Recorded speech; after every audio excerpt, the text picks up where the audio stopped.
ध्येय को दृष्टि में रखते हुए, उसी व्यू के पॉइंट ऑफ व्यू से हम जो है इसको पढ़ रहे हैं। तो सबसे पहले हम देखेंगे कि कोई भी पोएम हम पढ़ें तो उस पोएम में सवाल कैसे कैसे और कहां से आ सकते हैं, सवाल कैसे कैसे और कहां से आ सकते हैं। तो सबसे पहले देखिए 4 तरह के सवाल आपको पोएम से पूछे जाएंगे, 4 तरह के टाइप्स ऑफ क्वेश्चंस। इसको आप अच्छे से समझ लीजिए। कितने तरह के? 4 तरह के, ठीक है। ये जो कोई भी एक कविता से 4 तरह के सवाल आपसे पूछे जा सकते हैं। कितने तरह के? 4 तरह के सवाल आपसे पूछे जा सकते हैं, ठीक है। तो सबसे पहला जो आपसे सवाल होगा, पहला जो सवाल होगा वो होगा ऑब्जेक्टिव। ऑब्जेक्टिव, ठीक है। किसी भी कविता से आपसे ऑब्जेक्टिव सवाल पूछा जाएगा जिसकी वैल्यू होगी 1 मार्क। अब कितना सवाल होगा, किस कविता से होगा, नोबडी नोज। ये तो जब परीक्षा में आएगा तभी आप जानेंगे कि किस पोएम से कितने नंबर का सवाल पूछा जा रहा है, किस पोएम से कितने नंबर का सवाल पूछा जा रहा है, कितना सवाल पूछा जाता है वो आइडिया आपको नहीं है, हमको आपको नहीं है। हम केवल ये जान रहे हैं कितने प्रकार के सवाल होंगे। तो ऑब्जेक्टिव होंगे 1-1 मार्क्स के, ठीक है। तो यहां हमने अभी पढ़ा कि sweetest love I do not गो, यहां लिखा हुआ है फर्स्ट स्टेंजा। किसने लिखा? जॉन डॉन ने लिखा। तो हम क्या करेंगे, आपको दिखाते हैं उदाहरण के तौर पे कि क्या सवाल पूछेगा। मान लो यहां सवाल पूछा गया आपसे, क्या पूछा गया कि हु रोट, किसने लिखा sweetest love I do not गो, किसने लिखा? ये किसने लिखा, ठीक है, ये सवाल है। तो अब आपको यहां ऑब्जेक्टिव में क्या होगा कि आपको ऑप्शन होगा, ऑप्शन होगा Walt Whitman, option number B John Keats, option number C W.H.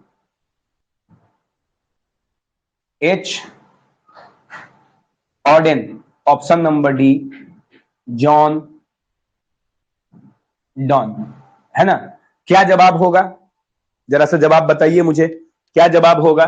जल्दी से मैसेज करके बताइए जवाब क्या होगा, क्या जवाब होगा मुझे बताइए जरा।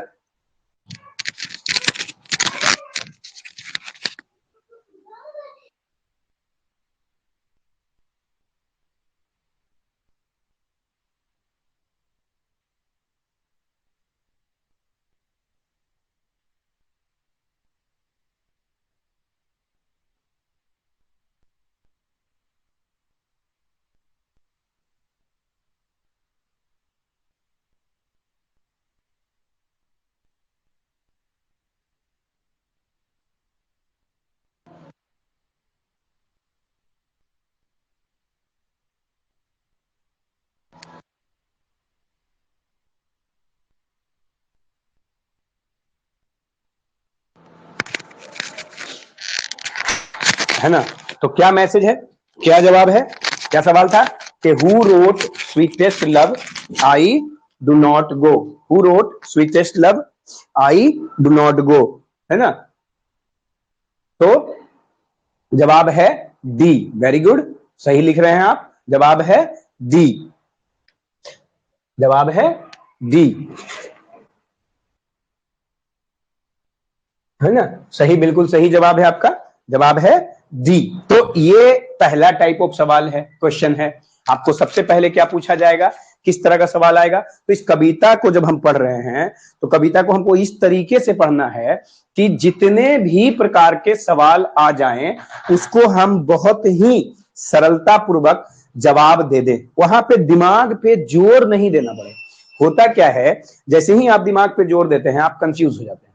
तो इसलिए प्रैक्टिस, है ना, प्रैक्टिस क्या कि सबसे पहले तो आप अच्छे से तन्मयता से कंसंट्रेशन से मन से पढ़िए। जब आप सुनिएगा, कई बार सुनिएगा और काम कीजिएगा उस पर, तो अपने आप दिमाग में एकदम सेट हो जाएगा, जो टिक मारिएगा वो करेक्ट होगा, ठीक है। तो हम लोग बात कर रहे हैं कि पहला जो ये जो पोएम है आपका, ये पोएम से कोई भी पोएम जो होगा, टोटल 10 पोएम पढ़ना है, तो पोएम से कितना सवाल आ सकता है, कैसा कैसे सवाल आ सकता है। तो सबसे पहला सवाल क्या आया कि ऑब्जेक्टिव सवाल आ सकता है हमारा पोएम से, जो इस प्रकार का होगा, और कितने मार्क्स का होगा, 1 मार्क्स का। कितना सवाल आएगा ये डिपेंड करता है उस पर, है ना, 1 मार्क्स का होगा, ठीक है, 1 मार्क। अब बात करते हैं क्वेश्चन नंबर 2 कि जो दूसरा क्वेश्चन है वो जो है किस प्रकार का, उसमें से किस तरह का सवाल आएगा, ठीक है। तो जो दूसरा क्वेश्चन है, दूसरा क्वेश्चन जो है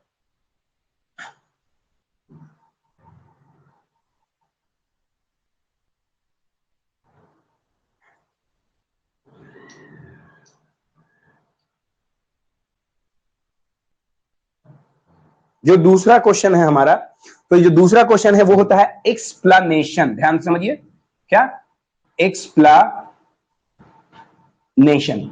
एक्सप्लेनेशन में क्या होता है, 4 नंबर का सवाल होगा। कितना, 4 मार्क्स, ठीक है, 4 नंबर का सवाल होगा। ये 1 नंबर का और फिर 4 नंबर का। इसी में से कोई 2 स्टेंजा, मान के चलिए कोई 2 लाइन, ये दोनों लाइन, कोई मान के चलिए ये दोनों लाइन, मान के चलिए ये दोनों लाइन, कोई भी 2 लाइन उठा के आपको दे देगा और आपको ये बताना पड़ेगा। सबसे पहले उस पर हम लोग प्रैक्टिस करेंगे, अभी बस ऐसे ही रुझान दे रहे हैं। बताना पड़ेगा कि ये जो sweetest love I do not go for weariness of thee, ये जो है ये कहां से लिया गया। तो सबसे पहले आपको बताना पड़ेगा कि ये लाइन कहां से लिया गया, इसको किसने लिखा, और फिर इसमें कवि क्या कहना चाहता है। जब ये हम बताएंगे तो वो 4 नंबर का आएगा। तो दूसरा सवाल हो गया। तीसरा सवाल जो होगा वो क्या होगा, तो तीसरा सवाल होगा शॉर्ट क्वेश्चन आंसर। ये होगा 2 मार्क्स, 2 नंबर का, ठीक है। यानी इस कविता से, किसी पर्टिकुलर पोएम से, किसी पर्टिकुलर स्टोरी से किस तरीके का सवाल पूछा जा सकता है, उस पे हम लोग अभी जो है वो चर्चा कर रहे हैं। तो सबसे पहले पहला क्वेश्चन आपने देखा कि ऑब्जेक्टिव आएगा। दूसरा क्वेश्चन क्या होगा, एक्सप्लेनेशन आएगा 4 नंबर का। तीसरा क्वेश्चन हो जाएगा कि 2 मार्क्स का आएगा शॉर्ट क्वेश्चन। कैसा होगा जरा देख लीजिए, यही सवाल को हम आपको शॉर्ट बना के दिखाते हैं, ठीक है। शॉर्ट क्वेश्चन कैसा होगा, शॉर्ट क्वेश्चन होगा who wrote sweetest love I do not गो, ये किसने लिखा, हु रोट। अब इसका जवाब आप इसके तरीके से नहीं दे सकते हैं गोला रंग के डी, क्योंकि ये सेक्शन ए में सवाल पूछा जाएगा। आपको सिलेबस के दिन हम जो है डिस्कस किए थे, फर्स्ट डे 1 को जब हम सेक्शन ए पढ़ रहे थे, क्वेश्चन का पार्ट कैसा कैसा होगा उस पर बात किए थे। ये सेक्शन बी में होगा सवाल। ये सवाल आपका कहां होगा, इधर शायद बोर्ड पे दिख नहीं होगा, सेक्शन बी में ये सवाल होगा, सब्जेक्टिव में, ठीक है। सब्जेक्टिव में ये सवाल होगा कि who wrote sweetest love I do not go. तो इसका जवाब देना पड़ेगा प्रॉपर तरीके से कि John Donne wrote sweetest love, और फिर आंसर, ठीक है। जॉन डॉन रोट, तो ये आएगा 2 नंबर का। कितने का, शॉर्ट क्वेश्चन से 2 नंबर का। इसके बाद चौथा सवाल, पहला हो गया, दूसरा हो गया, तीसरा हो गया,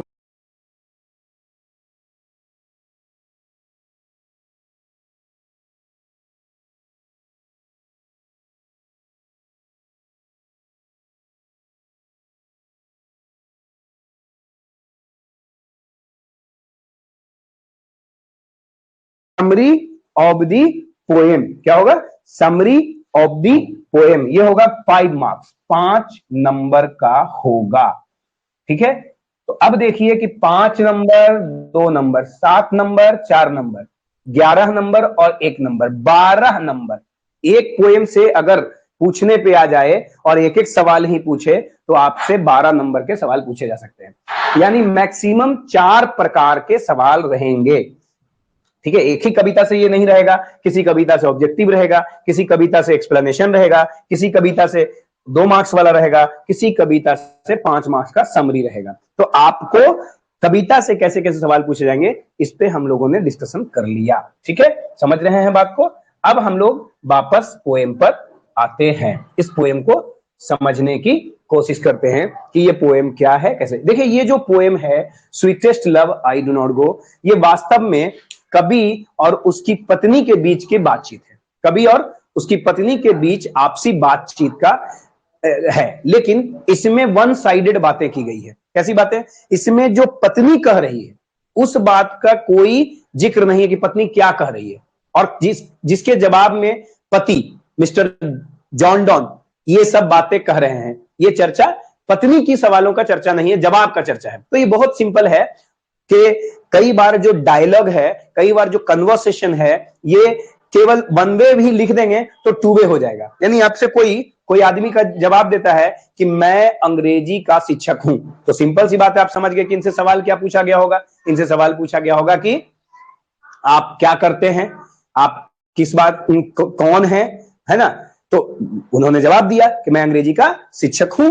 ठीक है, समझ में आ रही बात? हाँ, तो इसी तरह हम देखेंगे कि ये जो पोएम है sweetest love I do not, उसको किसने लिखा? जॉन डॉन ने लिखा। ठीक है, इस कविता में क्या है? एक कविता में चर्चा है। क्या चर्चा है भाई? पति और पत्नी के बीच की बातचीत की। पति मिस्टर जॉन डॉन कहीं जा रहे हैं और पत्नी उनको रोक रही है। वो उसे शंका है, उसको डाउट है, वो डरी हुई है, घबराई हुई है कि कहीं मेरा पति जाए और वापस ना आए। वापस ना आने के कई कारण हो सकते हैं। वो किसी और महिला से उसको पसंद कर ले, कोई और महिला से वो जो है विवाह कर ले, वो मर जाए, वो रास्ता खो जाए, वो रास्ते में उसके साथ दुर्घटना, मतलब कुछ भी, कोई भी कारण हो सकता है। इसलिए पत्नी उसको रोक रही है और पति जाने की जिद कर रहा है। ठीक है, तो अब किसी भी कविता को पढ़ने के लिए आपको कुछ खास तरह से वर्ड का नॉलेज होना चाहिए, क्योंकि जरूरी नहीं है कि जो कविता आजकल जो शब्द चल रहे हैं, वर्ड मीनिंग चल रहा है, वही उस कविता में इस्तेमाल किया गया है। कवि का अपना एक नरसंगिक एक डिफरेंट स्टाइल होता है हर किसी का, जिसका वो इस्तेमाल करता है। तो आप चूंकि रीडर हैं, मैं चूंकि टीचर हूं, तो मुझे समझना पड़ेगा अंदर जाके कि कौन सा शब्द कभी किस तरह से लिखता है और कभी इस तरह से क्यों लिखता है, तो इसका क्या अर्थ होता है। हमें समझना पड़ेगा इस चीज को।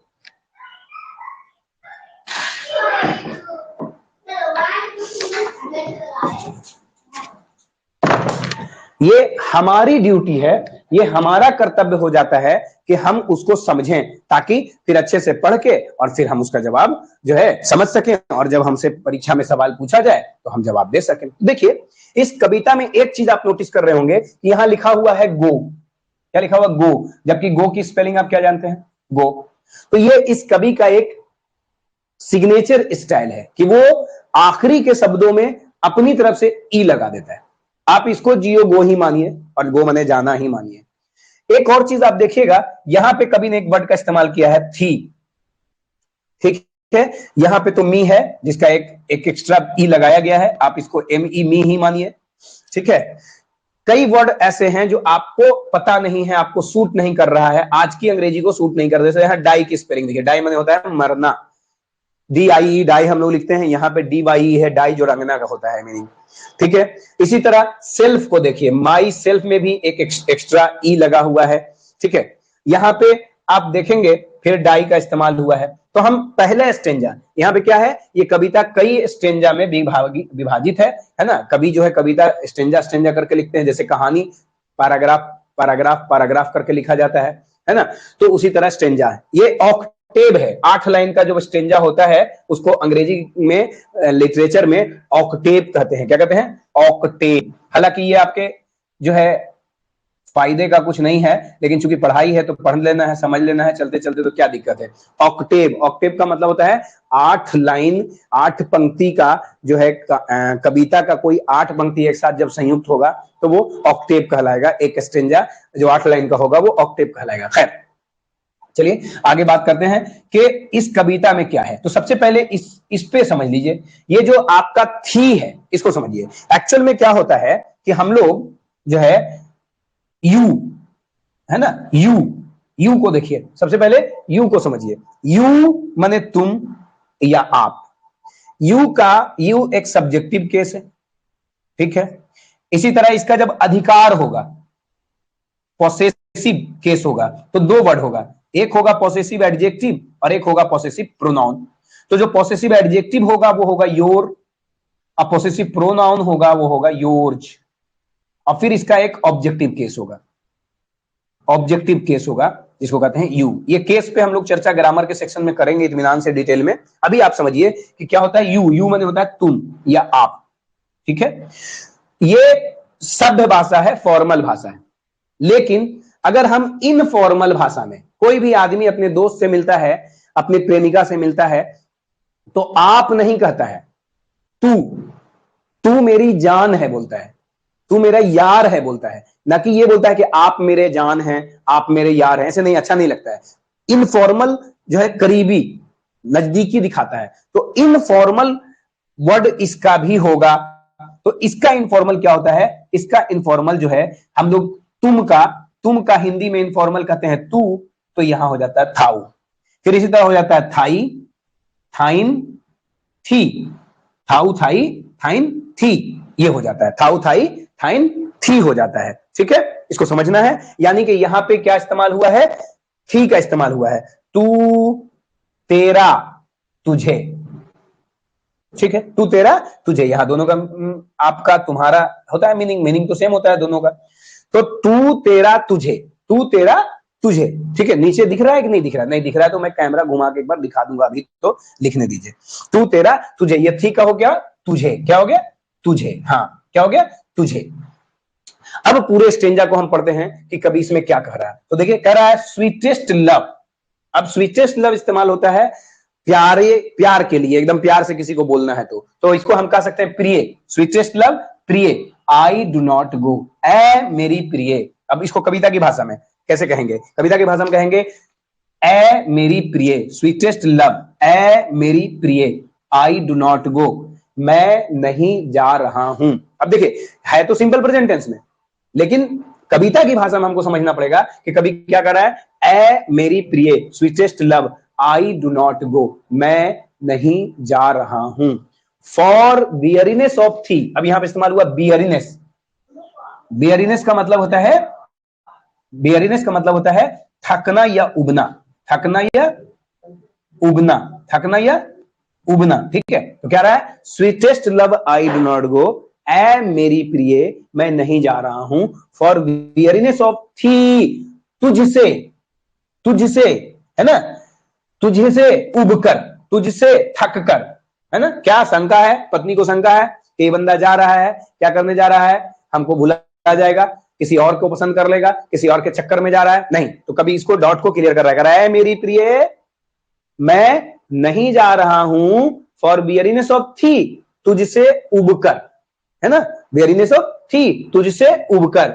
नॉर, नाही, नॉर इन द होप, नाही उम्मीद में। किस उम्मीद में? होप माने उम्मीद, आशा। होप माने उम्मीद, आशा, है ना। आशा में, किस बात की आशा में? कि द वर्ल्ड कैन शो, कि दुनिया मुझे दिखा देगी, अ फिटर लव फॉर मी, एक उपयुक्त प्रेमिका, फिटर लव, उपयुक्त प्रेमिका या प्रेम, उपयुक्त प्रेम। यानी वो कह रहा है कि ऐ मेरी प्रिय, मैं नहीं जा रहा हूं तुझसे उबकर, ठीक है। ना ही इस उम्मीद में कि दुनिया, ना ही, नॉर इन द होप, ना ही इस उम्मीद में कि दुनिया मुझे दिखा देगी, दे देगी उपयुक्त प्रेम मेरे लिए, ठीक है। तो फिर इसको अच्छे से समझेंगे कविता की भाषा में, गाना की भाषा में। तो कह रहा है कि ऐ मेरी प्रिय, मैं नहीं जा रहा हूं तुझसे थक कर या उबकर, ना ही किसी और की तलाश में, ना ही किसी और की तलाश में। बट, लेकिन, सिंस, चूंकि, दैट आई, कि मुझे, मस्ट डाई एट लास्ट, अंततः एक दिन मर जाना है। बट सिंस, लेकिन चूंकि, that I must die at last, लेकिन चूंकि एक दिन मुझे अवश्य मर जाना है, TISS best to use my self in just, तो मैं चाहता हूं कि मैं खुशहाल जिंदगी जी लूं। मैं चाहता हूं कि अपने आप को भरपूर मनोरंजन करा दूं, भरपूर जीवन में कुछ दिन जी लेना चाहता हूं। क्या कर रहा है? ऐ मेरी प्रिय, मैं नहीं जा रहा हूं तुझसे उबकर, ना ही किसी और की तलाश में, ना ही इस उम्मीद में कि दुनिया में मुझे कोई और तुझसे उपयुक्त प्रेम मिल जाएगा, इसलिए मैं नहीं जा रहा हूं। लेकिन चूंकि एक दिन मुझे मरना है, तो बेहतर होगा कि मैं अपने आप को कुछ दिन खुशहाल जिंदगी दे दूं। 10, और इस प्रकार जब खुशहाल जिंदगी में दे दूंगा अपने आप को, मैं जब भरपूर जिंदगी जी लूंगा, तो 10 इस प्रकार by feigned death to die, ताकि जब मौत मुझे आए तो मरने का कोई गम या अफसोस ना हो।